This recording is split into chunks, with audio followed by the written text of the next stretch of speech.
Pessoal, sejam muito bem-vindos de volta a mais um boletim informativo aqui do nosso canal. A partir de agora trazendo uma bomba que acabou de explodir na política. Antes, bem rapidinho, quero perguntar a todos vocês que estão do outro lado mexendo, como é que tá o clima aí na sua cidade? Tá sol, tá chuva? Vai colocando aqui embaixo aqui nos comentários a sua opinião e, claro, quero saber de onde vocês estão me assistindo. Coloca aqui embaixo a cidade, o estado de onde vocês estão me acompanhando, tá? E bem rapidamente, não esqueçam, claro, de se inscrever no canal, tá? Ativar o sininho das notificações, compartilhar o vídeo o máximo possível.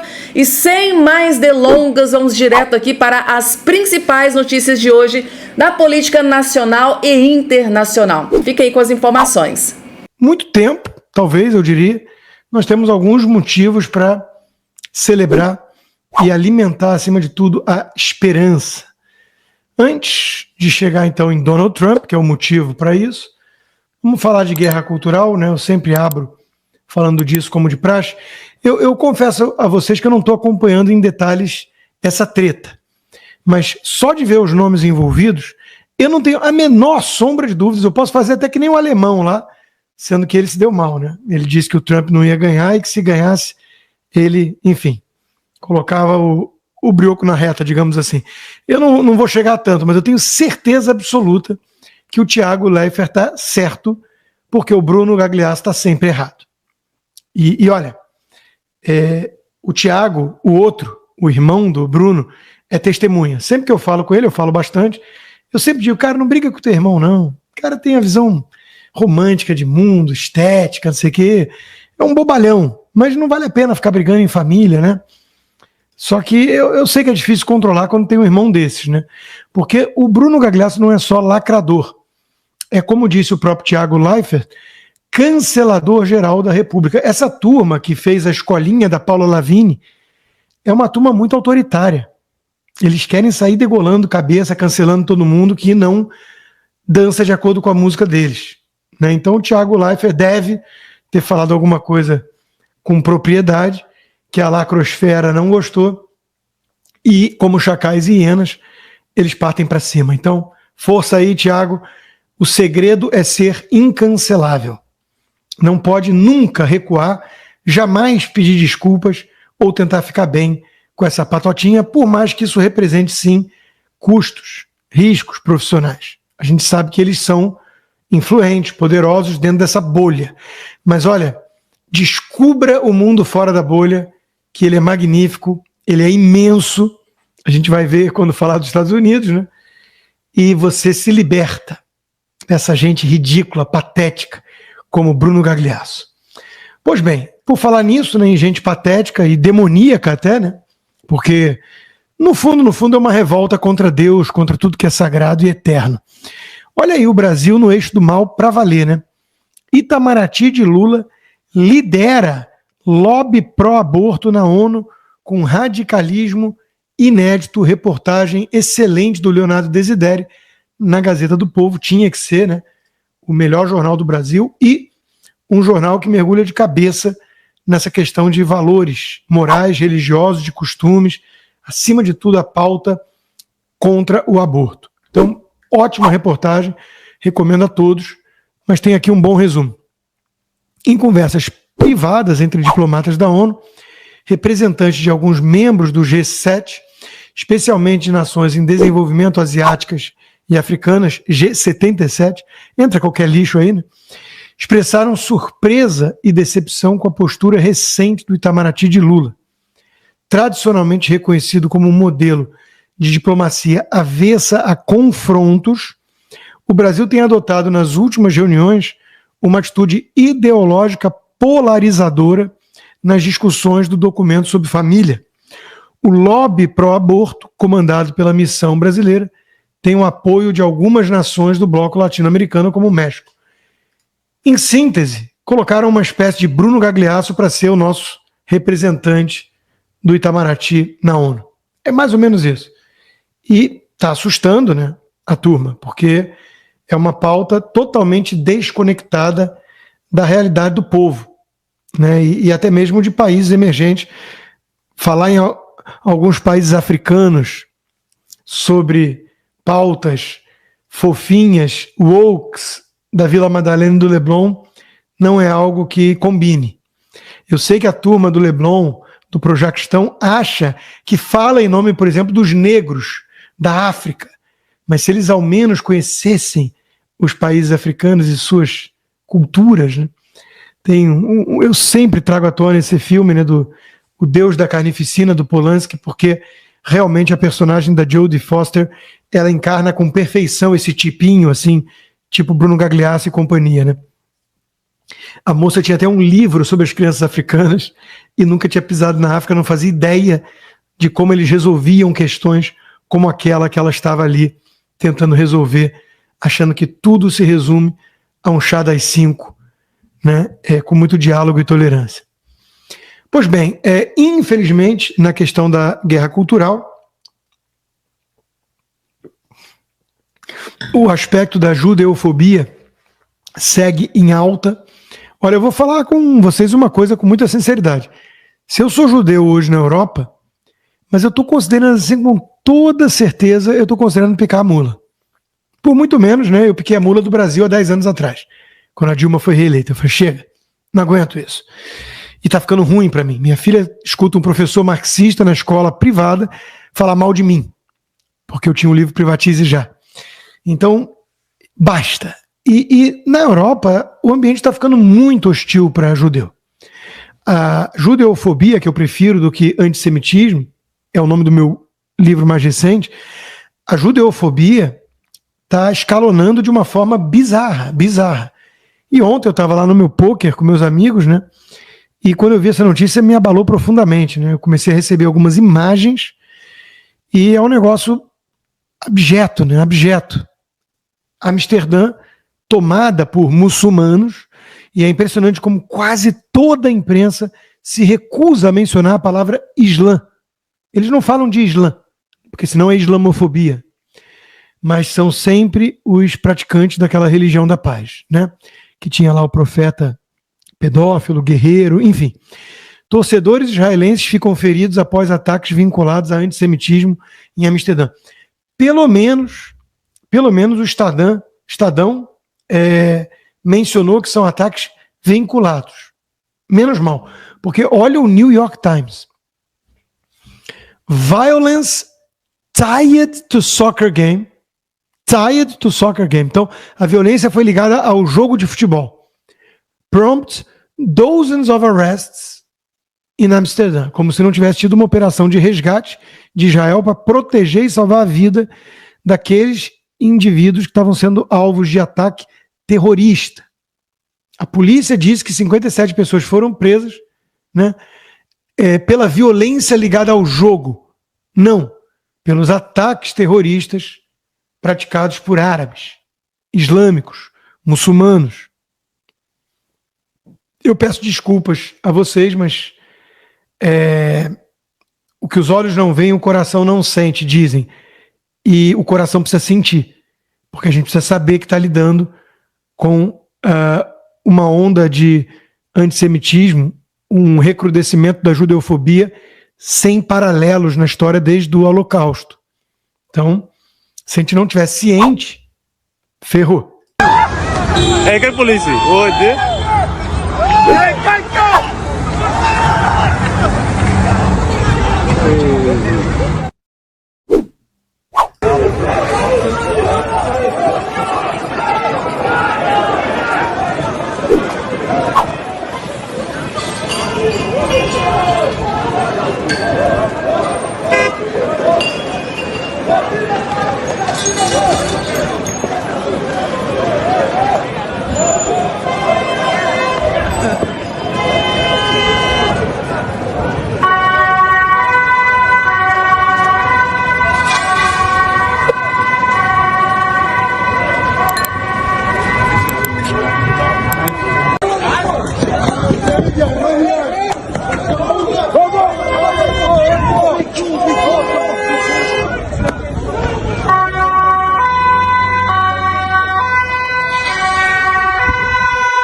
Eu escolhi as mais suaves para mostrar. Tem coisa muito pior. Tem muçulmano filmando eles atropelando judeus. Isso não é uma briga de torcida. Isso é um ataque deliberado e coordenado de terroristas muçulmanos que tomaram de assalto a Europa. A Europa está na mão dessa gente. E isso aí é barbárie, é selvageria, né? Não é uma discussão de futebol, não é briga de torcida organizada. Isso aí é judeofobia, infelizmente. E o mais espantoso de tudo, né, é que quase 80%, segundo essa pesquisa, o Ben Shapiro diz que é 60%, mas enfim, 60% ou 80%, a maioria dos judeus americanos votou em Kamala Harris. É um espanto isso, um espanto. Eu sei que, historicamente falando, os judeus americanos que vieram depois da Primeira Guerra Mundial, muitos deles eram inclusive esquerdistas. Muita gente não sabe que Israel foi fundada por kibbutzim socialistas. Aliás, os Estados Unidos também. As primeiras colônias eram socialistas e deram errado. Começou a morrer muita gente, a turma veio da Inglaterra averiguar o que estava acontecendo e descobriu que era o coletivismo e instaurou a propriedade privada e ali mudou a história da América. Mas eu não tenho dúvida que tem muito judeu de esquerda, né? Mas depois de tudo que o Partido Democrata, que o governo Biden e a Kamala Harris, em que pese terem apoiado da boca para fora e com alguma ajuda, né, financeira, Israel, o que eles fizeram para acenar para a base radical que fica gritando do rio ao mar, Palestina livre, não está no gibi. O esquadrão jovem do Partido Democrata é formado por simpatizantes de terroristas como Ilhan Omar, Rashid Tlaib e AOC. Então é realmente um espanto isso, né? Mas é uma espécie de destruição coletiva. Judeu votando em algoz. Síndrome de Oslo, que é o nome de um bom livro sobre isso. Enfim, um negócio muito complicado. Ainda na guerra cultural, e já entrando então na questão da eleição americana, né, é óbvio que eles iam puxar a cartada do feminismo. Não é fácil eleger uma mulher nos Estados Unidos. Acho que também tem uma questão de gênero que não é irrelevante, disse a lacradora da Globo, Flávia Oliveira. E quem foi na mesma linha? Ele, que virou uma espécie de lacrador socialistazinho. Oi, Guga. Ele. Trump ganhar ou perder faz parte, em que pese ser malvado e o Biden ia trazer tranquilidade para o mundo, né? Democracia é assim. Não achava a Kamala uma super candidata, a Dilma americana, uma super candidata. Mas triste, independentemente de qualquer coisa, que em 235 anos de história tenham sido eleitos 45 homens e nenhuma mulher. Mostra enormes obstáculos que mulheres enfrentam na sociedade. Quer dizer, tinha que vir com uma lacraçãozinha patética dessas, né? Não é porque a Hillary é a crooked Hillary, uma corrupta, uma pessoa que muitos acham, inclusive, que está por trás aí de assassinatos, né? Uma personagem de House of Cards, e a outra, a Dilma americana, uma besta quadrada, radical, defensora de aborto em qualquer mês da gestação e por aí vai. Não. São mulheres em geral. Mulheres perderam. O Guga, óbvio, teve que pedir ajuda para a Folha de São Paulo para fazer fact-check em relação à sua choradeira. O seu chororô virou notícia na Folha. Isso é o quão ridículos são eles, todos da imprensa, né? Guga Chakra, diz a Folha de São Paulo, não chorou ao vivo com vitória de Trump. Poxa, chorou ou não chorou, Guga? É que circulou muito vídeo, né, dele chorando. Eu mesmo disse, gente, esses vídeos não são novos. É verdade que ele chorou ao vivo, mas não foi agora com a derrota da Kamala Harris. Então eu sempre sou alguém que busco a verdade. Acima de tudo, honestidade com os fatos. Sim, Guga Chakra é chorão. Sim, ele já chorou por outros motivos ao vivo. Sim, Guga Chakra faz análises infantilóides como o Trump é do mal, o Biden vai trazer tranquilidade para o mundo. E a gente tem todo o direito de tirar sarro dele. Mas esse chororô aqui não foi agora, essa semana. Sim, querido, fica firme.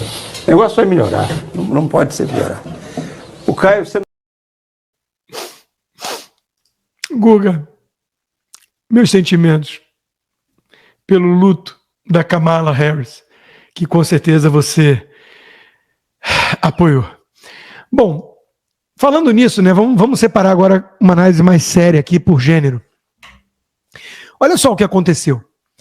Mulheres casadas não se sensibilizaram com a campanha da Kamala Harris. Metade votou no Trump, metade na Kamala Harris. Agora, mulheres solteiras, não. Mulheres solteiras, 60% foi com a Kamala Harris e um aumento de mais de 20 pontos. Isso sim configura hoje a grande coalizão democrata. Funcionários públicos, artistas que vivem de feel good sensation, narrativas que fazem eles se sentirem bem, né? Gente doente mental, não resta a menor dúvida, os doentes mentais são todos de esquerda, praticamente, e mulheres solteiras rancorosas, amarguradas, feministas, que acreditaram na libertação sexual e na igualdade de gênero em relação a comportamento. Se o homem pode ser galinha, eu também vou ser, e se eu engravidar eu tiro, e tá tudo ótimo, e não tá tudo ótimo. Elas estão enchendo o consultório do Jordan Peterson e tantos outros psicólogos clínicos, estão tomando muitos remédios, de tudo que é jeito, Prozac, remédio para dormir, you name it, então à base de remédio, e tem 6 gatos em casa. Normalmente esse é o quadro. Já pintaram o cabelo de roxo, deixaram o sovaco cabeludo, enfim.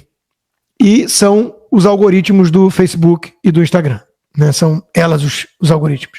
Então a coisa não foi muito boa para esse perfil de mulher. Então sim, ali sim existe um viés pró-democrata hoje, que é o que restou para eles. E 9 em cada 10 pessoas, mulheres acima de tudo, das redações dos jornais, têm esse perfil. Então daí você vê o quão desconectada está a imprensa do povo, né?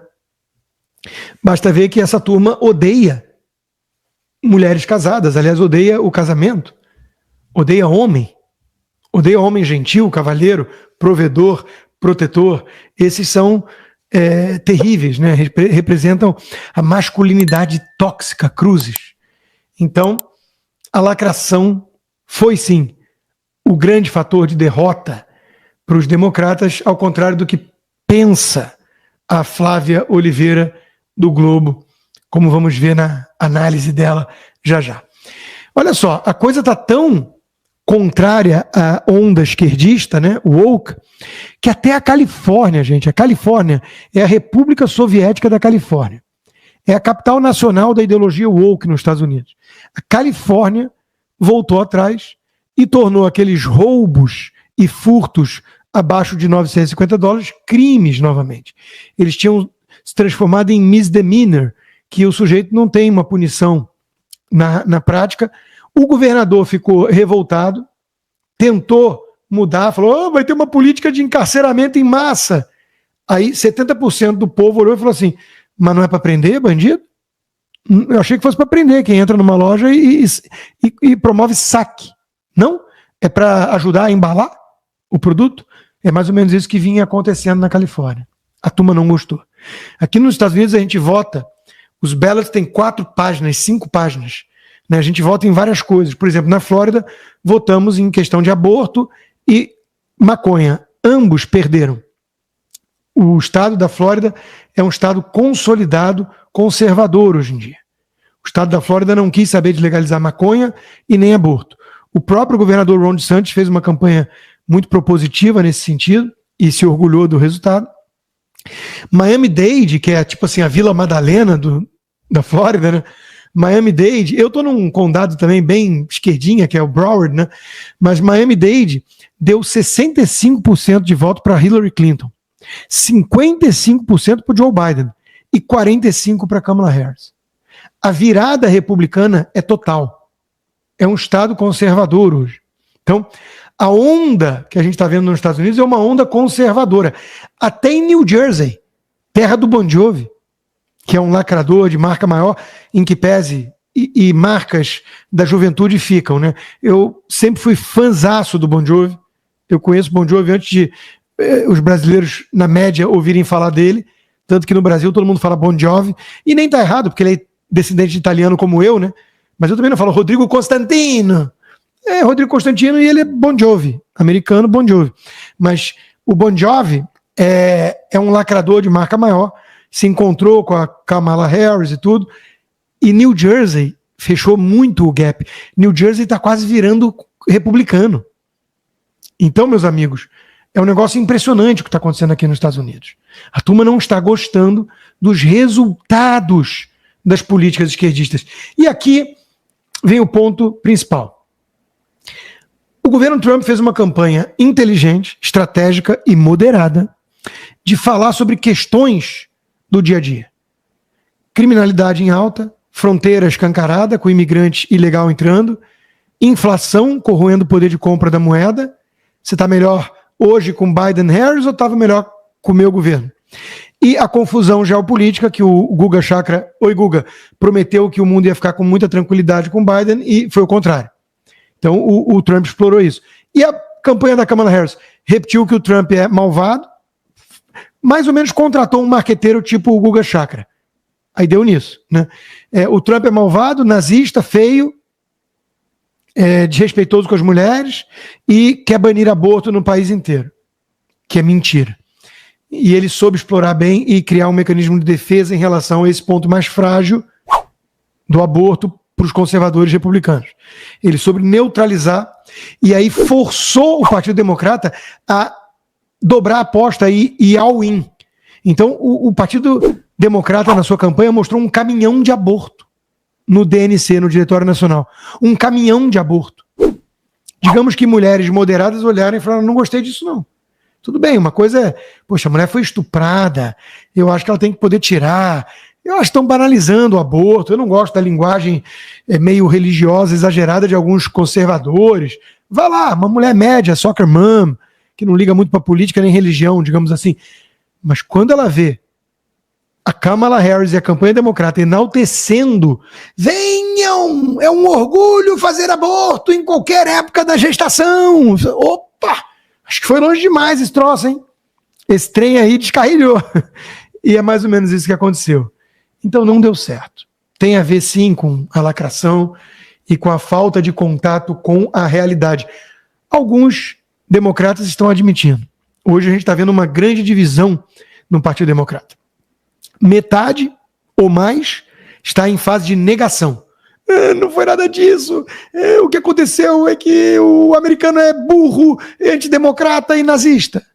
E uma outra parte está falando assim, acho que nós precisamos refletir sobre as nossas cagadas. Tomara que vença a primeira parte, porque em time adversário que está perdendo, não se deve mexer. Então eu não quero que eles entendam a lambança que foi para eles, do ponto de vista eleitoral, eles apostarem tanto na insanidade da ideologia woke, na política identitária, na ideologia de gênero e por aí.